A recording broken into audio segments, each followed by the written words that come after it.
K6 इसे DRDO तैयार कर रहा है। ये के सीरीज का सबसे एडवांस वर्जन है।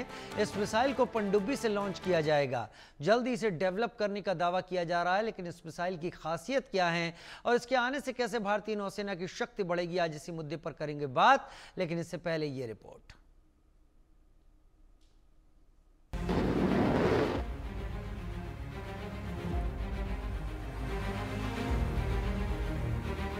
समंदर से उठेगी आग, दुश्मन खेमे में भागम भाग। ड्रैगन पर होगा घातक वार, K6 करेगा विनाशक प्रहार। दुश्मन की मौत फिक्स, आ गया K6। उसकी आग से दुश्मन खाक होगा। हिंदुस्तान का यह ब्रह्मास्त्र दुश्मनों का सर्वनाश करेगा। ये समंदर से गरजेगा, चीन पाकिस्तान के लिए काल बनेगा। शहबाज जिनपिंग की नींद हराम करेगा। समंदर के शहंशाह का वार अचूक होगा। इसके वार से दुश्मन बच नहीं पाएगा। हिंदुस्तान के इस विनाशक हथियार का नाम है K6, जिसे डीआरडीओ तैयार कर रहा है। K6 पनडुब्बी लॉन्च बैलिस्टिक मिसाइल है। डीआरडीओ की हैदराबाद रिसर्च सेंटर में K6 को डेवलप किया जा रहा है। इस मिसाइल की अनुमानित रेंज 8000 किलोमीटर की होगी। इसमें मैक 7.5 की हाइपरसोनिक गति मिलने वाली है। इसकी लंबाई 12 मीटर और चौड़ाई 2 मीटर होने की बात कही जा रही है। इसकी MIRV क्षमता इसे विभिन्न लक्ष्यों पर कई वॉरहेड पहुंचाने में सहायक है।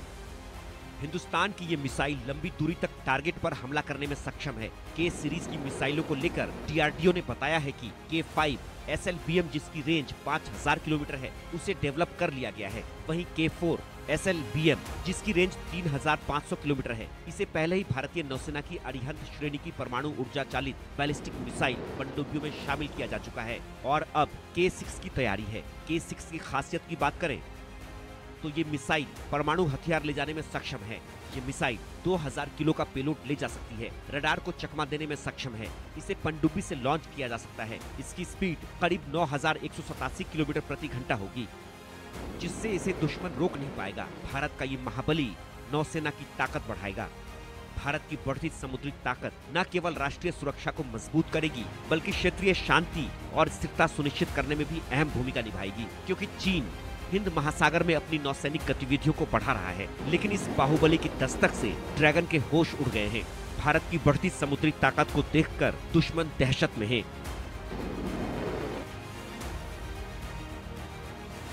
Bureau report, India news.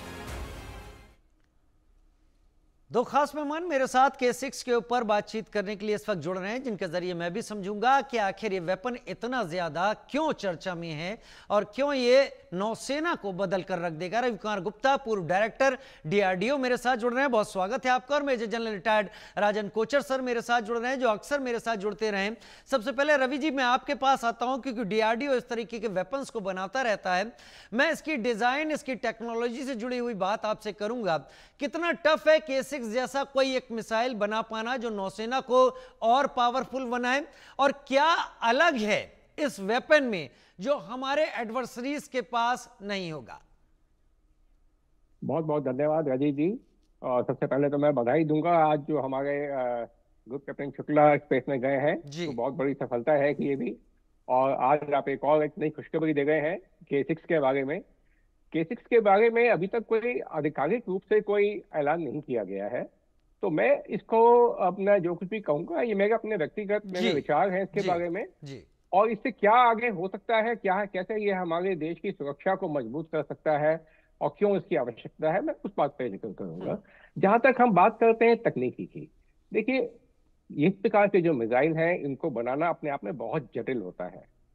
और जो भारत ने जितनी भी सीरीज बनाई है, अग्नि 1 से लेकर के और अग्नि 5 तक का और फिर दिव्यास्त्र, ये अपने आप में विश्व में जितने भी इस प्रकार के मिसाइल्स हैं तकनीकी दृष्टि से उनसे कहीं आगे है। और उसमें एक सीधी सी बात है कि हमारे ये मिसाइल्स हैं, इनका वजन कम है, कम वजन में दूर तक मार करते हैं और बेहद सटीक है। अगर मैं अग्नि 5 की बात करूं तो जिसका पहला परीक्षण 2012 में किया गया था और जो हमारी सेनाओं के पास ऑलरेडी है, तो वो 5000 किलोमीटर से भी अधिक दूरी पर केवल 20 मीटर की सटीकता होती है। बहुत बहुत सटीक वार होता है इसका, ये एक खासियत होती है। जहाँ तक बात है चैलेंजेस की, तो यह बहुत बड़ा चैलेंज होता है इसमें वजन को कम करना, सटीकता को बढ़ाना, और उसका जो जो इसमें प्रोपेलेंट इस्तेमाल होते हैं वो एक नए नए उसमें उसमें और उनकी टेक्निक में वृद्धि करते हुए, ताकि कम से कम पेलोड को हम अधिक से अधिक दूरी तक ले जाने के लिए इस्तेमाल कर सकें। हमारे वैज्ञानिकों ने ये काम करके दिखाया है, और आज हमारे जितने मिसाइल हैं हम पूरी तरह से अग्नि मिसाइल जैसे जो हमारे स्ट्रेटेजिक मिसाइल्स हैं, टैक्टिकल मिसाइल्स हैं, सभी प्रक्षेपास्त्रों के मामले में भारत पूरी तरह से आत्मनिर्भर बन चुका है। अब रही बात K6 की आवश्यकता क्यों है, तो देखिए अधिक रेंज बात हम हमेशा से हमने बता रहा है कि जो हमारा न्यूक्लियर पॉलिसी है वेपन्स को लेकर के, पहली बात हम शांति प्रिय देश हैं, हम युद्ध चाहते नहीं हैं। दूसरी बात यह है कि ये इस प्रकार के मिसाइल और हमारे आणविक हथियार ये एक डेटरेंस के लिए है, कि ताकि कोई रॉक नेशन हमारे ऊपर खतरा ना करे, हमारे ऊपर हमला ना करे। तो जब हम बात करते हैं डेटरेंस की, डेटरेंस जब भी लागू होती है जब हमारे पास वो क्षमता होगी, दूसरे देश को हम अगर अटैक करने की क्षमता रखेंगे, उस क्षमता को हम डिमॉन्स्ट्रेट कर चुके होंगे, तभी वो मानी जाएगी, तभी वो डेटरेंस की तरह से काम करेगी। इसलिए आवश्यकता है कि हम इस लंबी दूरी के मिसाइल को भी हम दिखाएं। ये किसी खास देश के अगेंस्ट नहीं है, ये हमारी अपनी सुरक्षा के लिए है। हमारा पॉलिसी है कि हम पहले किसी भी देश पर अटैक नहीं करेंगे, जहां तक सवाल है न्यूक्लियर वेपन्स का। तो आणविक हथियारों से हम अटैक करने वाले पहले कंट्री नहीं होंगे, लेकिन अगर हमारे ऊपर अटैक होता है तो उसका बहुत मुंहतोड़ जवाब दिया जाएगा। पूरी तरह से हम उस जगह को नष्ट करने का हम पूरी तरह से हम अधिकार रखते हैं, और उसके लिए दैट मीन्स हमारे पास एक सेकंड स्ट्राइक कैपेबिलिटी होनी चाहिए। और वो सेकंड स्ट्राइक कैपेबिलिटी के लिए हमारे पास आवश्यकता होनी चाहिए है कि हमें जो लंबी दूरी तक मार करने वाले सबमरीन से लॉन्च, क्यों सबमरीन से लॉन्च, क्योंकि सबमरीन देखिए विश्व में कहीं भी जा सकती है। एक न्यूक्लियर पनडुब्बी, आणविक शक्ति से चलने वाली पनडुब्बी महीनों महीनों तक समुद्र के अंदर चल रह सकती है बिना सरफेस पे आए हुए। पूरा ऑक्सीजन का, खाने का, हर चीज का इंतजाम उसमें होता है, कहीं उसको ईंधन बाहर से लेने की आवश्यकता नहीं है। तो इसलिए महीनों तक वो पानी में रह सकती है, तो विश्व में कहीं जाकर के भी वो अटैक कर सकती है। तो हमारे पास अटैक के लिए अगर हम कहें तो रीच तो पहले से ही है, लेकिन अब इसमें कुछ और खास बात जुड़ जाती है। जब हमें कहते हैं, आप जैसा कि बताया जा रहा है, इसके 8,000 किलोमीटर का रेंज है। कोई जरूरी नहीं कि आपको 8,000 किलोमीटर ही अटैक करना है। एक देखिए, दो चीजें एक आपस में कंप्लीमेंट्री होती है, एक लंबा दूरी रेंज और दूसरा होता है पेलोड कैपेसिटी। तो आप अधिक, अगर आपके पास 8,000 या 10,000 किलोमीटर का तक मार करने वाला मिसाइल है, तो आपके पास वो क्षमता भी है कि आप उसको बहुत कम रेंज में भी इस्तेमाल कर सकते हैं, लेकिन कई गुना ज्यादा पेलोड ले आ सकते हैं। और जैसा कि हम जानते हैं कि हमारे पास मल्टीपल इंडिपेंडेंटली टारगेटेबल जो MIRV कैपेबिलिटी है वो हमारे पास आ चुकी है। आप इसमें एक ही मिसाइल में कई सारे, ठीक है सर, मैं मेजर जनरल राजन कोचर की तरफ जाऊंगा। मैक्स 7.5 की स्पीड है इसकी, 8,000 किलोमीटर की दूरी, 9,000 किलोमीटर पर प्रति घंटे की इसकी स्पीड होगी। पेलोड काफी हैवी है। हमें वाकई ये मिसाइल वो कवच देगी जिसकी हम फ्यूचर के हिसाब से उम्मीद करते हैं, मेजर जनरल कोचर? राजीव जी, अभी आपने एक साइंटिस्ट को सुना, अभी आप एक फौजी को सुनेंगे, इसीलिए मैं आपके पास आया। बिकॉज मैं आपको स्ट्रेटेजिक पॉइंट ऑफ व्यू से इसको बताऊंगा कि इस क्षमता के आने से एक भारत की जो स्ट्रेटेजिक कैपेबिलिटी है वो थ्रेट परसेप्शन के हिसाब से कैसे बढ़ती है। अब आप देखिए, हमारे पास के सीरीज पहले थी K-15, K-4, K-5। अब ये अपग्रेडेशन है, और मैं दाद देता हूँ DRDO का एडवांस नेवल सिस्टम्स लैब को, जिसने ये डिज़ाइन किया है। और ये जो मिसाइल है ये आपको सेकंड स्ट्राइक कैपेबिलिटी देती है, एक न्यूक्लियर स्ट्राइक, क्योंकि हम नो फर्स्ट यूज़ के हम अपनी जो हमारी न्यूक्लियर डॉक्ट्रिन है उसमें हमारा नो फर्स्ट यूज़ है। तो ये आपको एक सेकंड स्ट्राइक कैपेबिलिटी देती है, सबमरीन से देती है, तो इसमें स्टेल्थ फैक्टर भी आ जाता है कि दुश्मन को पता नहीं चलेगा कि कहाँ से मिसाइल उसके ऊपर आ जाएगी।